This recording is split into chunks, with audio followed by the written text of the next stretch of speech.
جی آواز شلوم. یہ جو ہے نا اسحاق بن راوے مسائل امام احمد و اسحاق بن راوے دونوں کے ملا کے اس کے اندر دیکھیں کیا کہہ رہے ہیں کہ اس نے پوچھا یعنی غالباً امام احمد کے بیٹے نے کہ اگر میں سیدھا ہاتھ رکھوں کہاں رکھوں, تو انہوں نے کہا یہ سب میرے نزدیک جائز ہے. پھر انہوں نے کہا کہ اگر سیدھے کو الٹے پر رکھوں تو کہاں رکھوں, تو انہوں نے کہا کہ ناف کے اوپر اور نیچے اس سب میں اجازت ہے, لیکن دیکھیں چھاتی کا ذکر نہیں کیا. پھر اسحاق نے کہا کہ جہاں تک ناف کے نیچے کی بات ہے تو یہ میرے نزدیک زیادہ اقویٰ ہے. تم نے مجھے قاری واجد کے میں بولا تھا. السلام علیکم جی. امام احمد بن حنبل کی دو رائے, اس میں سے جو زیادہ ان کی رائے نا وہ ہے ناف سے نیچے کی, اور اسحاق بن راہوی کی بھی. میں نے اس پہ جو ہے نا وہ دلائل کی اسکرین شاٹس بھی دیے تھے, انشاءاللہ اگر وہ ملیں گے میں آپ کو وہ سینڈ کر دوں گا. جب جو ہے نا فیس بک پہ ایک بندہ ہے فائق ذوالفقار وغیرہ, اس نے ڈالا ہوا ہے, تو میں جو ہے نا انشاءاللہ آپ کو وہ سینڈ کر دوں گا. اور باقی شیخ عبدالعزیز تریفی نے پوری بحث کی ہوئی, لیکن اب وہ عربی میں, اگر آپ کہیں گے تو میں آپ کو وہ سینڈ کر دوں. السلام علیکم. ایک حملی نے پوسٹ ڈالی ہے کچھ بہت اچھی فیس بک پہ ہیں وہ, اگر آپ کہیں تو آپ نا اگر فیس بک پہ ہیں تو آپ مجھے ذرا ریکویسٹ سینڈ کریں, میں پھر آپ کو ٹیگ کرتا ہوں سب میں. اور میں نے اپنی وال پہ بھی ابھی شیئر کر لی ہیں 8-10 پوسٹس.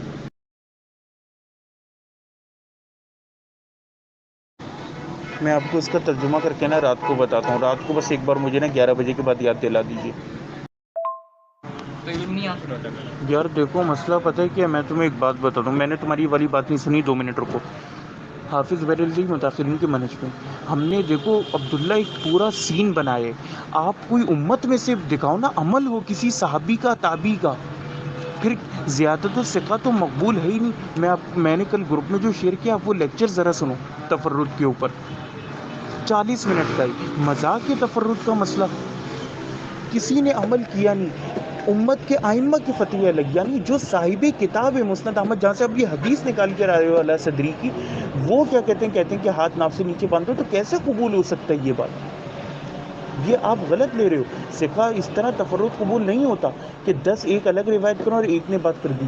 نماز جیسا مسئلہ جو مستفیض ہو, شیخ عبدالعزیز تریفی اپنی کتاب میں جگہ جگہ لکھتے ہیں کہ ایسا مسئلہ جو ہر مسلمان کی ضرورت ہے وہ ایک ہی بندے کو ملا, یہ قبول نہیں ہوتا.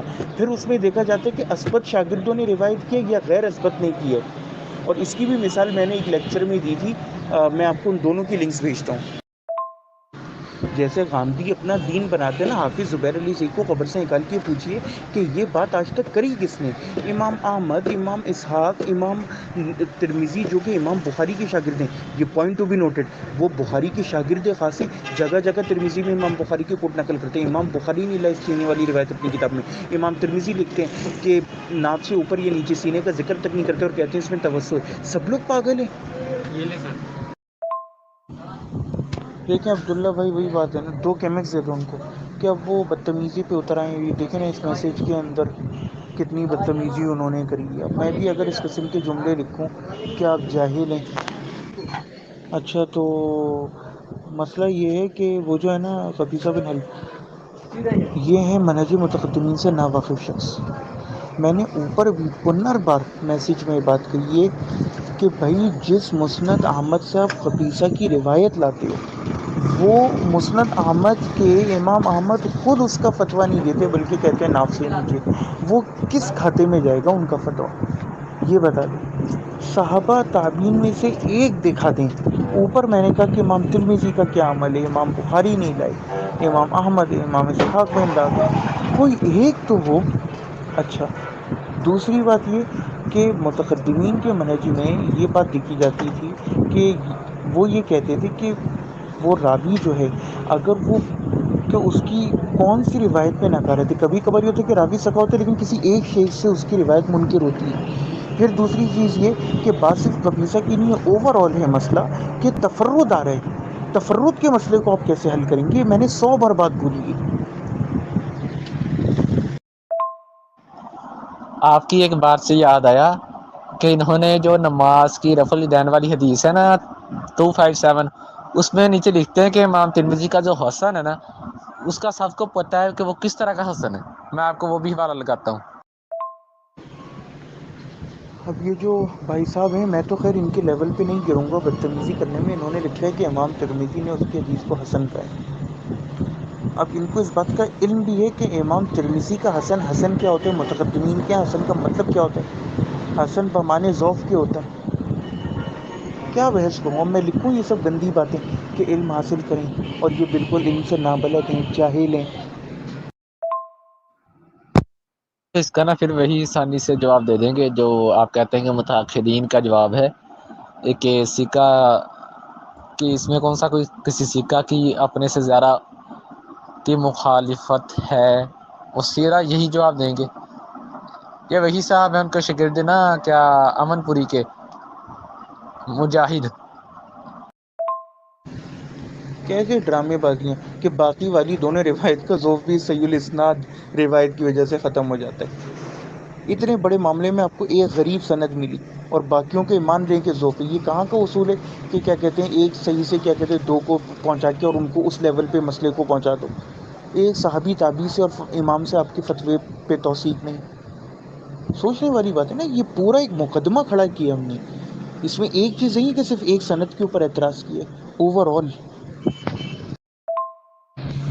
تو پھر عبداللہ بھائی ان سے بحث نہیں ہو سکتی کیونکہ ہمارا منہج ہی مختلف ہے نا. ان کو پہلے آپ کو منہج متقدمین سمجھانا پڑے گا. اگر وہ نہیں سمجھتا آپ اس سے تو ان سے آپ کہیں وما علینا الا البلاغ السلام علیکم وَإِذْ خَاطَبَهُمُ الْجَاهِلُونَ قَالُوا سَلَامًا. اور کیا کر سکتے بس, تو پھر وہ ان کو بھیج دینا. اور سب سے بڑی بات یہ کہ شرح علل ہم نے پچھلے گروپ میں کہیں یہ چیز شیئر بھی کری تھی کہ امام ترمذی خود اپنی شرح علل میں لکھتے ہیں کہ ہمارے نزدیک جو ہے وہ حسن کیا ہے. وہ کہتے ہیں کہ صرف وہ جس کے اندر متہم بالکل راوی نہ ہو, جھوٹا نہ ہو, لیکن یہ نہیں کہ وہ حدیث صحیح ہو گئی.